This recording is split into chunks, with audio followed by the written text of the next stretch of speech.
The Chennai Grandmasters 2023 is Parham Maghsoodloo. He's rated 2742 and he's taking on the leader of the tournament, Sjugirov. He opens the game with 1d4. Now Parham has not had a great start to this tournament. He has had 2 draws and 1 loss. Sanan, on the other hand, has been amazing. He has won a game, has 2 draws, and also gave a big scare to Levon Aronian as well. So this is going to be a very, very interesting encounter. Maghsoodloo, can he strike back with a win here? We will wait and watch. He's played his pawns up to d4 and c4, and Sanan now plays his pawn up to e6.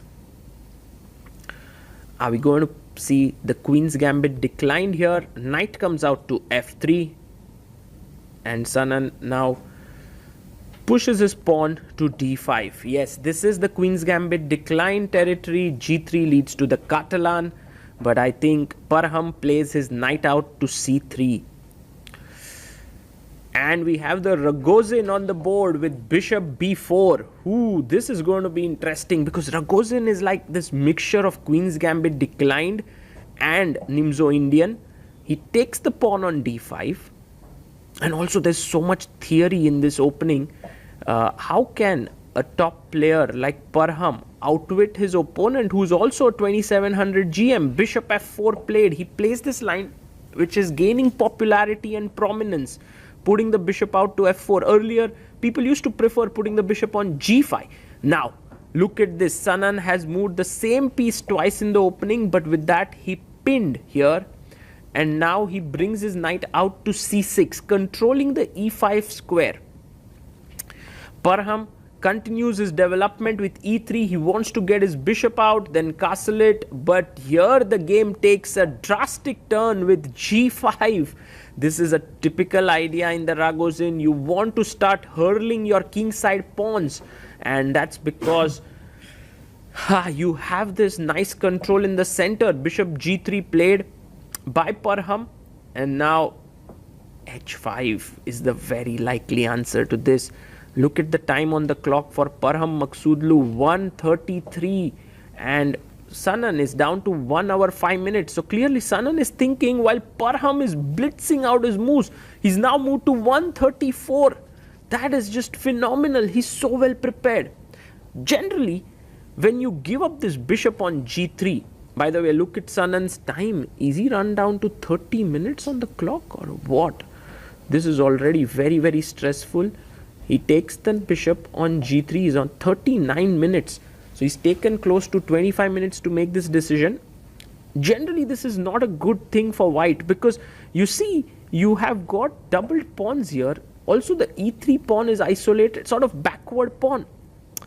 But in return, what Parham has got is that he's gotten rid of this amazing knight on e4, and queen d6 now attacks the pawn on g3. By the way, this same position, not with queen d6, but before that, was reached between Magnus Carlsen with white and Anish Giri.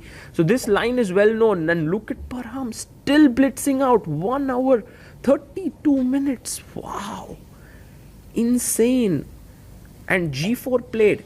So the knight is being kicked away from f3. Until now, Sanan, even though he's not in his prep, is playing really well.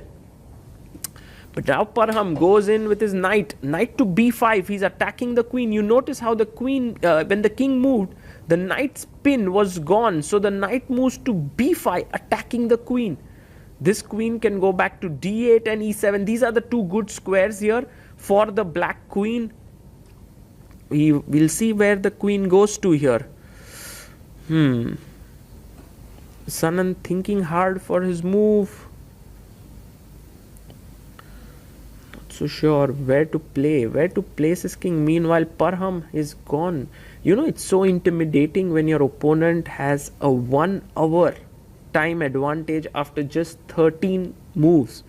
So Parham, you know, these little things do matter a lot and would be making Parham feel really, really confident here.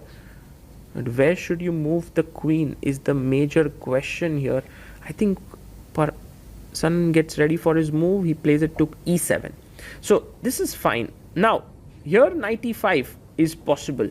Because if you take, there is the fork on c7. So clearly knight e5 is what everyone would expect. But Parham, still in his prep, plays his knight to e1. Wow, he's played his knight to e1. This is a new idea. He wants to go to d3. And Sanan takes here. That's too simplistic a move for it to be good. This was not a good idea, because now Parham gets the bishop pair. Queen e1, nice move there. And even though the king right now looks exposed, imagine if it goes to the h2 square. How safe would it be? It would be insanely safe. Bishop f5 played, nicely developing and also getting ready for a queenside castle perhaps.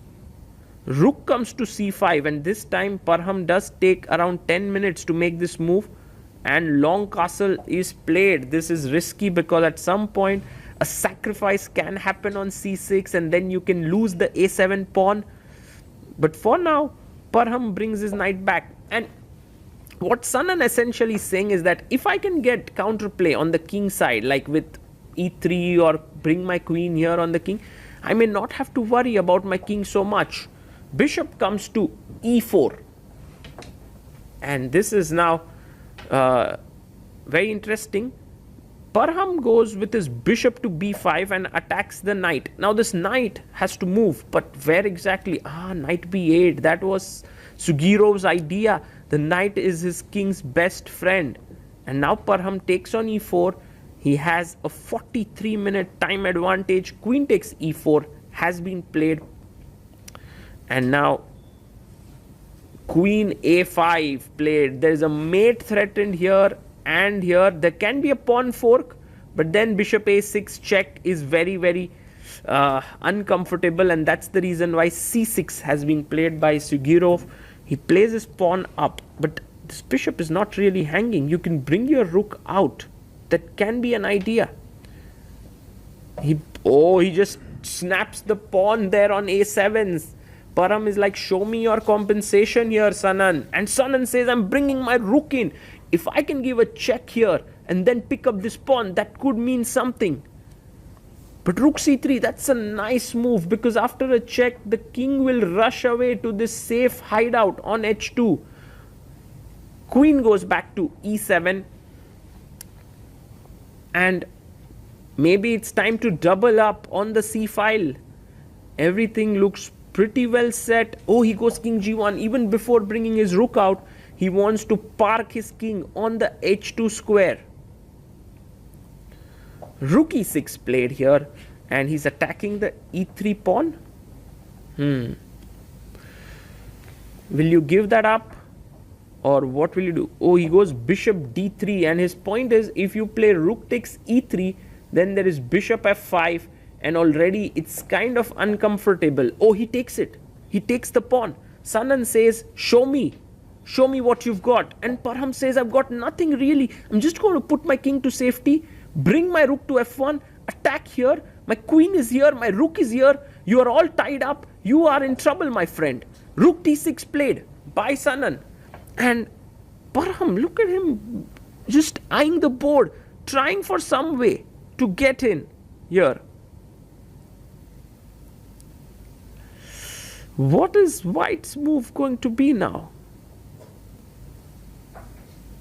He plays his rook to f1.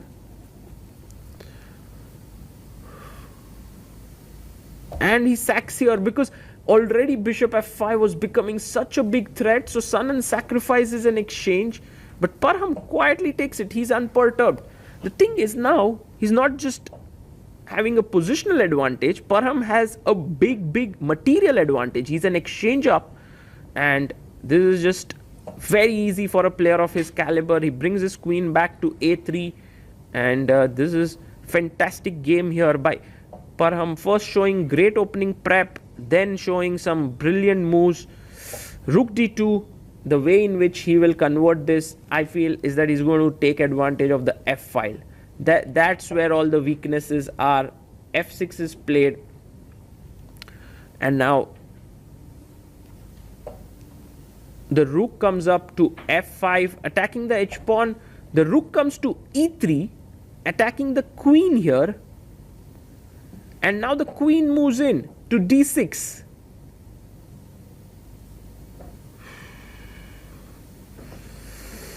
Knight comes to d7. And maybe rook takes d5 is what's going to be played. He plays his rook to c2. He plays his rook to c2 and maybe now take the pawn on d5 is the idea. Oh, rook comes to e1. Maybe small counterplay here with queen e3 and queen g1. No, he takes on d5. There's no queen e3 coming in because d7 is hanging.